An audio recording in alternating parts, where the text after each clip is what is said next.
Hello everyone, मैं दीक्षा। स्वागत है आपका आपके अपने यूट्यूब चैनल में। यूपीएससी की प्रारंभिक परीक्षा को ध्यान में रखते हुए यह लास्ट 84 डेज की सीरीज चलाई गई है, जिसमें कल आपको 84 डेज का पीवाई की मतलब की प्रैक्टिस क्वेश्चन दिए गए। आज आपको 83वां दिन है, मतलब कि आज 25 मई तक देखा जाए तो आपका 83 दिन बचे हुए हैं। तो इसी को एक तरीके से देखा जाए तो आपके एक एक दिन जिस तरीके से घट रहे हैं उसी के हिसाब से आपको ये प्रैक्टिस क्वेश्चन दिए जा रहे हैं, जिसमें आज हमारा 83वां दिन है। तो आपको अपनी तैयारी को और स्ट्रॉन्ग करते जाना है और डेली प्रैक्टिस सेट लगाते जाना है। तो ये हमारे द्वारा आज फिर एक कुछ प्रश्न लेकर आए हुए हैं जो आपको कल के ही तरह की रात के 9 बजे आपको दिए जा रहे हैं। तो आप इस जो प्रैक्टिस क्वेश्चन है इनको साथ में लगाएं। अगर साथ में नहीं लगाते हैं तो बाद में भी देखें, क्योंकि ये आपकी 10 से 12 मिनट की ही वीडियो है, ज्यादा बड़ी वीडियो नहीं है। उसमें आप एटलीस्ट इतना प्रैक्टिस तो कर ही सकते हैं। इसकी पीडीएफ आपको हमारे Telegram channel UPSC CSC with Diksha पर अवेलेबल हो जाएगी। तो वहां से आप पीडीएफ भी डाउनलोड कर सकते हैं, ताकि ये रहे कि आप वीडियो भी देख सकें। वीडियो के साथ साथ अगर आपको इसकी प्रैक्टिस करनी है बाद में, तो उनको प्रैक्टिस क्वेश्चन के बेस पर आपको दे दिया जाएगा, तो उन प्रश्नों की आप प्रैक्टिस कर सकते हैं। चलिए, तो आज की वीडियो की शुरुआत करते हैं, जिसमें हमारा पहला प्रश्न आता है कि भारतीय संविधान की प्रस्तावना के संदर्भ में निम्नलिखित कथनों पर विचार कीजिए। क्या निम्नलिखित कथनों में से कौन सा कथन सही है, इसके अंतर्गत बताना है। ऑप्शन ए दिया गया है आपका कि प्रस्तावना जो है वह विधायिका की शक्तियों का स्रोत है। क्या कथन दिया गया है? पहला, कि प्रस्तावना विधायिका की शक्तियों का स्रोत है। दूसरा कथन दिया गया है कि यह भारतीय संविधान का भाग है। तीसरा कथन दिया गया है कि इसको अपनाए जाने से लेकर अब तक 2 बार संशोधित किया जा चुका है। और चौथा दिया गया है कि इसे भारत की अंतरिम सरकार द्वारा अपनाया गया था।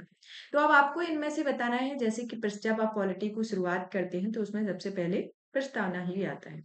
प्रस्तावना के अंतर्गत ये आपके 4 पॉइंट दिए गए हैं। इन पॉइंट में से आपको बताना है कि इनमें से कौन से कथन सही है।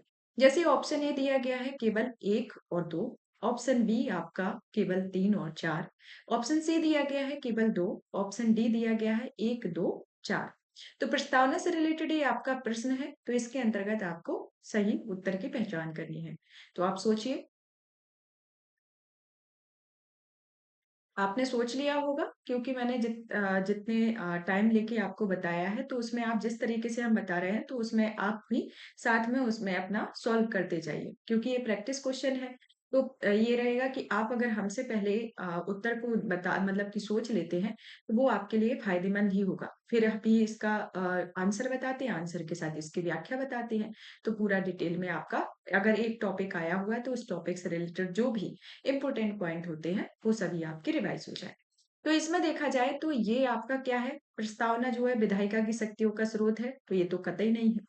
यह भारतीय संविधान का भाग है, हाँ ये जरूर है, क्योंकि भारतीय संविधान की प्रस्तावना में ही स्टार्टिंग में दिया गया है, हम भारत के लोग भारत को संपूर्ण प्रभुत्व संपन्न समाजवादी पंथ निरपेक्ष लोकतांत्रिक। तो इस तरीके से प्रस्तावना से ही हमारे संविधान की शुरुआत होती है।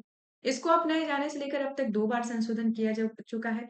तो ये आपका गलत है, क्योंकि सिर्फ एक ही बार 42वें संविधान संशोधन अधिनियम 1976 के अंतर्गत इसमें सिर्फ एक बार संशोधन होता है, और यह भारत के अंतरिम सरकार द्वारा अपनाया गया था। तो ये भी आपका गलत है। तो इस तरीके से देखा जाए तो आपका पहला, दूसरा, तीसरा, चौथी में से सिर्फ दूसरा ही कथन सत्य होता है। तो इसमें कौन में दूसरा सत्य आता है? अगर एलिमिनेशन मेथड के थ्रू देखा जाए तो आपने देखो पहला दे दिया कि मान लो आपको पहला नहीं पता है, चौथा नहीं पता है, लेकिन आपको ये चीज तो पता है कि इसे अपनाए जाने से लेकर अब तक 2 बार संशोधित कर लिया जा चुका है।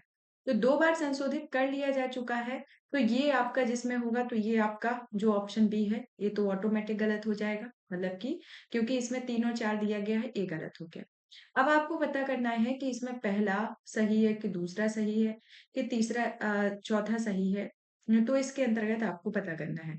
तो आप देखेंगे कि इसमें जो कथन दिए गए हैं उसमें केवल 1 और 2 दिया गया है, केवल 2 दिया गया है, केवल 1, 2, 4 दिया गया है। तो इसके जो प्रश्न के प्रारूप से ये तो पता चल गया कि आपका 2 तो पक्का ही है। पहला, तीसरा, चौथा हो चाहे ना हो, तीसरा तो पहले ही गलत कर चुके हैं, लेकिन इसमें हमें इससे ये तो स्पष्ट हो गया कि हमारा दूसरा तो सही है। तो दूसरा सही है, इसको हम सही मान के चलेंगे। अब हमारे पास डाउट आता है कि ये पहला और चौथा है। तो इसमें हमें देखना है कि पहला विधायिका की शक्ति का स्रोत है कि नहीं, और भारत की अंतरिम सरकार द्वारा ये अपनाया गया था कि नहीं। तो अगर इन दोनों में से पहले और चौथे में से आप एलिमिनेट कर लेते हैं तो इसी से ही आपका उत्तर आ जाएगा। तो इसमें जो उत्तर होगा आपका ऑप्शन सी होगा, केवल 2।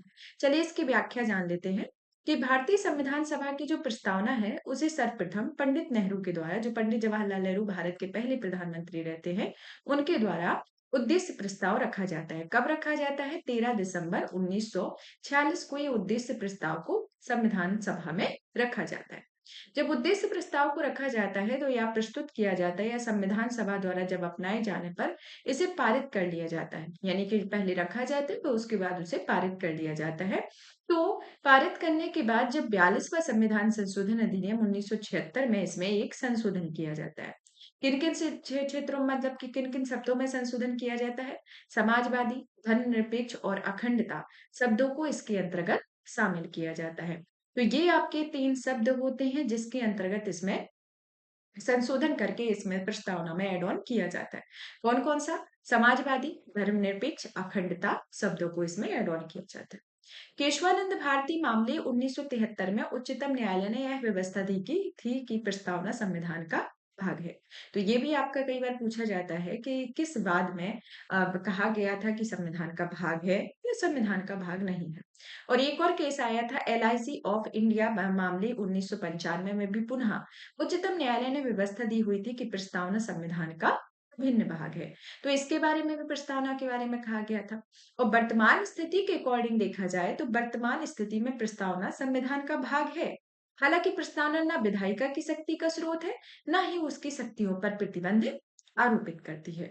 तो ये जो हमारा पहला स्टेटमेंट इसमें आया हुआ था कि प्रस्तावना विधायिकी का शक्ति का स्रोत है, तो ये ना विधायिका की शक्ति का स्रोत है और ना ये किसका स्रोत है, ना ये शक्तियों पर इसमें किसी भी तरीके का प्रतिबंध होता है। और अभी देखा जाए तो ये प्रेजेंट में भारतीय संविधान का भाग है, यानी कि इसकी जो प्रकृति होती है वह प्रकृति गैर बाध्य योग है, अर्थात इसके प्रावधान न्यायालय द्वारा प्रवर्तनीय नहीं होते हैं। तो इसके जो भी प्रावधान होंगे वो न्यायालय द्वारा प्रवर्तनीय नहीं होंगे, यह गैर बाध्य योग्य होगा। साथ ही साथ में इसमें जो इसकी प्रकृति, मतलब कि ये वर्तमान स्थिति के अकॉर्डिंग भारतीय संविधान का भाग है और प्रस्तावना ना तो विधायी शक्ति का स्रोत है और ना ही शक्तियों पर ये प्रतिबंध आरोपित करती है। और इसमें किस वाद में कहा गया था कि प्रस्तावना में ये संविधान का भाग है? एक केशवानंद भारती का मामला 1973 का आता है, उसमें उच्चतम न्यायालय के द्वारा कहा गया था। और एक एलआईसी ऑफ इंडिया मामला 1995 आता है जिसमें पुनः उच्चतम न्यायालय ने व्यवस्था दी हुई थी और कहा था कि प्रस्तावना संविधान का भाग है। तो इस तरीके से देखा जाए तो अगर आपका प्रस्तावना से रिलेटेड जो भी टॉपिक है वो आपका पूरा कवर हो जाता है। तो ये प्रस्तावना के बारे में आपका पहला क्वेश्चन होता है। अब आते हैं नेक्स्ट क्वेश्चन की ओर, जिसमें पूछा गया है कि निम्न भारतीय संविधान की निम्नलिखित विशेषताओं में से कौन सी अमेरिकी संविधान में अपनाई गई है? तो आपको बताना है कि भारतीय संविधान की निम्नलिखित विशेषताओं में से कौन सी संविधान में अपनाई गई है। पहला कथन दिया गया है न्यायपालिका की स्वतंत्रता, दूसरा कथन दिया गया है कैबिनेट व्यवस्था, तीसरा दिया गया है मजबूत केंद्र के साथ संघीय व्यवस्था, चौथा दिया गया है राष्ट्रपति का महाभियोग। तो इसके अंतर्गत आपको बताना है कि ये जो है वह किससे संबंधित है। नीचे दिए गए कोड के माध्यम से आपको सही उत्तर की पहचान करनी है, जिसमें ऑप्शन ए दिया गया है कि केवल 1, 2, 4 होगा। ऑप्शन बी दिया गया है 1 और 4 होगा। ऑप्शन सी दिया गया है कि केवल 2 और 3 होगा और ऑप्शन डी आता है कि केवल 1 और 3 होगा। तो ये भारतीय संविधान की विशेषताओं में बताया गया है कि अमेरिका से कौन-कौन सी विशेषताएं ली गई हैं। तो आपको याद रखना है, जैसे कि आप जब भी विदेशी स्रोत जो पढ़ते हैं तो उनमें उन सब की जो विशेषताएं हैं कि कहाँ से क्या लिया गया है उनको अच्छे से याद कर लेना है। क्योंकि जो विशेषताएं हैं वो इसी तरीके के आपके क्वेश्चन के प्रारूप में दे दी जाती हैं कि इनमें से कौन होगा कौन नहीं होगा, तो ये आपको बताना होता है। तो आप जैसे कि न्यायपालिका की स्वतंत्रता के बारे में आपको पता है कि ये आपका यूएसए से लिया गया है। ये तो आपका यूएसए से लिया गया है। तो ये लिया गया है तो आपका पहला किसमें है? पहला आपके तीनों में होता है, मतलब कि पहले में भी है, तीस बी में ए में भी है, बी में भी है और डी में है। तो आपका सी वाला तो ऑप्शन गलत हो जाएगा, मतलब कि ये हट गया। कैबिनेट व्यवस्था का जो संकल्पना है वो कहाँ से लिया जाता है? तो कैबिनेट जैसे कि भारत में संसदीय व्यवस्था है जो ब्रिटेन से ली जाती है। तो ये तो आपका गलत होगा। फिर आपका मजबूत केंद्र के साथ संघीय व्यवस्था किसमें होगा? तो ये जो संघ की व्यवस्था है वो कहाँ से ली गई है? कनाडा से ली गई है। तो इसके साथ ही ये आपका तीसरा भी गलत हो जाएगा। फिर चौथा जो आता है राष्ट्रपति पर महाभियोग, तो अब आपको जैसे कि आपको दूसरा पता है, तीसरा पता है, लेकिन ये आपको चौथा नहीं पता है, तो आपका दूसरा तीसरा तो सभी में है। फिर आपका जैसे कि आपको सिर्फ ये पता है कि न्यायपालिका की स्वतंत्रता यूएसए से ली गई है, लेकिन आपको इसके साथ ये भी पता है कि कैबिनेट व्यवस्था भी पता है कि ये ब्रिटेन से ली गई है। मजबूत केंद्र के साथ जो संघीय व्यवस्था है वो कनाडा से ली गई है, ये भी पता है। लेकिन आपको ये चौथा वाला नहीं पता है, तो आप इसमें ऑप्शन की ओर जाएंगे। जब आप ऑप्शन की ओर जाते हैं तो किसमें पहला दूसरा और तीसरा किसमें है? तो दूसरा और तीसरा देखा जाए तो आपका ए में भी है, सी में भी है और डी में भी है। तो इन सभी में जो आपके विकल्प दिए गए हैं तो इन सभी में है। लेकिन आपका बी एक ऐसा ऑप्शन है जिसमें आपका पहला है और चौथा है। तो आपका महाभियोग जो प्रक्रिया है वो भी आपका यूएसए से ली गई है। तो इस तरीके से आपको इसमें एलिमिनेट करना है। तो ये आपका ऑप्शन बी होगा जिसमें पहला और चौथा आपका सत्य है, कि जिसमें आपकी न्यायपालिका की स्वतंत्रता अमेरिका से ली गई है। राष्ट्रपति पर महाभियोग की प्रक्रिया जो है वह आपकी अमेरिका से ली गई है। कैबिनेट व्यवस्था और आपकी संसद जो है वह यूके यानी कि इंग्लैंड से लिया गया है। और आपके मजबूत केंद्र के साथ जो संघीय व्यवस्था है यानी कि जो संघीय व्यवस्था का मॉडल है वो कनाडा से लिया गया है। तो इस तरीके से देखा जाए तो ये आपका ऑप्शन इसमें बी उत्तर इसके अंतर्गत सही होगा। चलिए अब नेक्स्ट क्वेश्चन की ओर चलते हैं जिसमें आता है कि वित्तीय आपातकाल की घोषणा वापस लेने के बाद निम्नलिखित कथनों पर विचार कीजिए।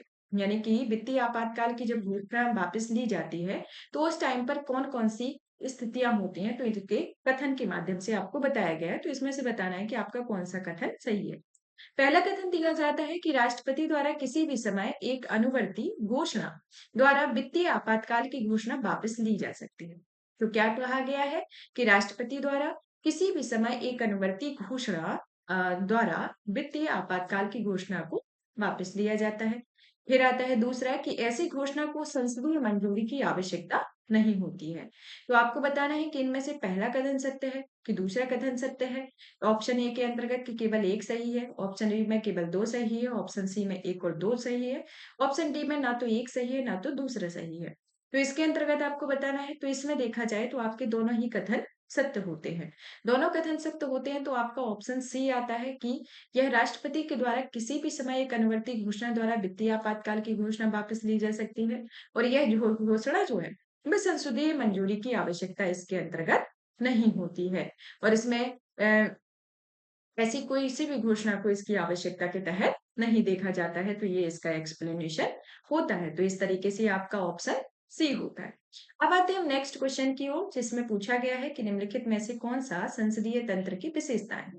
पहला कथन दिया गया है राजनीतिक एकरूपता का होना। दूसरा कथन दिया गया है शक्तियों का पृथक्करण होना। तीसरा दिया गया है द्वैध कार्यपालिका और चौथा दिया गया है गैर उत्तरदायी।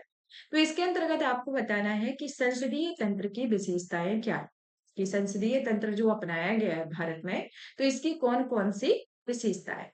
तो इसकी विशेषताओं के अंतर्गत देखा जाए तो ये आपको बताना है। आप सोचिए तब तक हम ऑप्शन बताते हैं जिसमें ऑप्शन ए दिया गया है कि केवल एक दो तीन होगा, ऑप्शन बी में तीन और चार होगा, ऑप्शन सी में दो और चार आएगा और ऑप्शन चार के अंतर्गत केवल एक और तीन आएगा। तो इसमें से आपको बताना है। तो इसमें आपका जो संघीय संसदीय तंत्र की विशेषता है वो आती है आपकी राजनीतिक एकरूपता। राजनीतिक एकरूपता के साथ ये गैर द्वैत कार्यपालिका इसके अंतर्गत आती है। तो ये आपका इसी के साथ ही ऑप्शन जो चौथा होगा वो सही होगा कि केवल एक और तीन होगा। और आपका शक्तियों का पृथक्करण और गैर उत्तरदायित्व इसमें नहीं आएगा।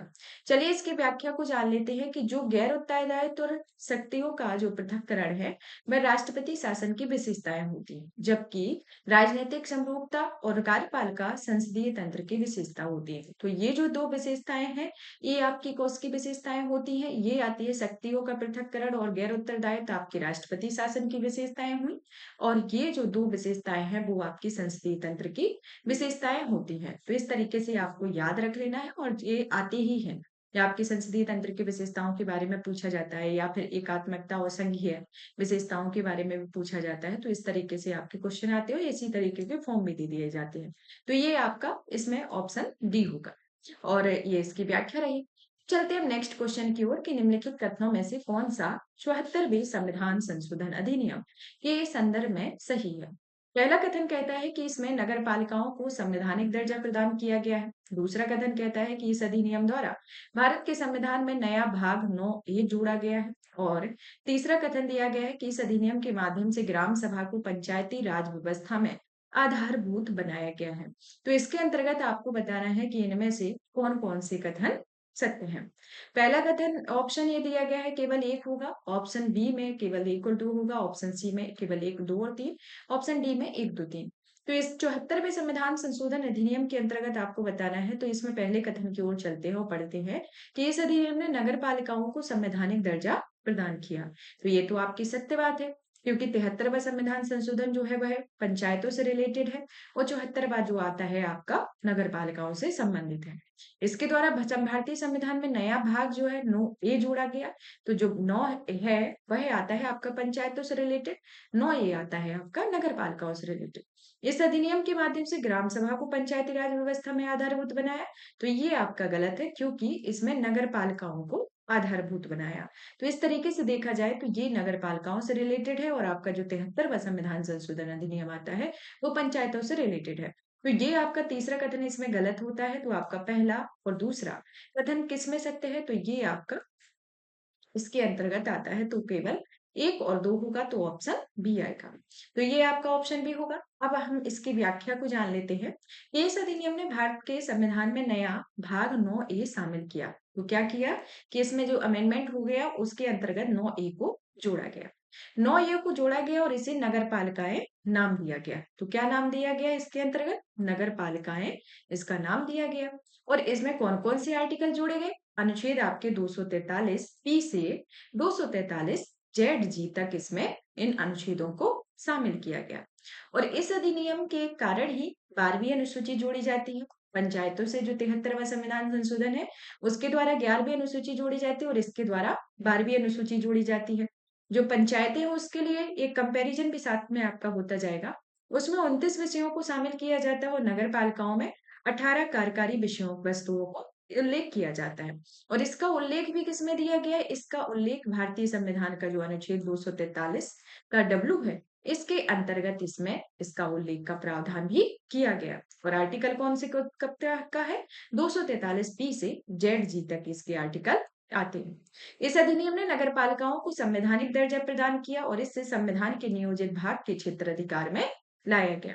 तो क्या हुआ कि संवैधानिक दर्जा नगर पालिकाओं को दिया गया और साथ ही यह नियोजित भाग के क्षेत्र अधिकार में आया। और एक तरीके से दूसरे शब्दों में समझा जाए तो यह राज्य सरकार अधिनियम के प्रावधान के अनुसार नई नगर पालिका पद्धति को अपनाने के लिए संवैधानिक रूप से बाध्य। और इस अधिनियम का जो उद्देश्य है शहरी शासन को पुनर्जीवित करना एवं शक्तिशाली बनाना है, जिससे वह स्थानीय शासन की इकाई के रूप में एक प्रभावशाली ढंग से कार्य कर सके। तो ये आपकी इसके अंतर्गत उपरोक्त व्याख्या होती है। तो ये नगर पालिकाओं से रिलेटेड जो आपका टॉपिक होता है वो इसी के अंतर्गत ही आपका कवर हो जाता है। जितने भी क्वेश्चन पूछे जाएंगे तो इसी के सराउंडेड ही आपके क्वेश्चन आते हैं। तो इस टॉपिक के साथ इस प्रश्न के साथ आपका पूरा टॉपिक भी कवर होता है। यहाँ पर हमारी ये प्रश्नों की श्रृंखला फिनिश होती है। नेक्स्ट डे नेक्स्ट प्रश्नों के साथ मिलेंगे। आप तब तक इस सेशन को ज्यादा से ज्यादा शेयर करें, वीडियो को लाइक करें, चैनल को सब्सक्राइब करें। और इसकी पीडीएफ आपको अभी तुरंत ही ये हमारे Telegram channel UPSC PSC with Diksha पर अवेलेबल हो जा रही है। तो आप वहां से पीडीएफ भी डाउनलोड करें। धन्यवाद।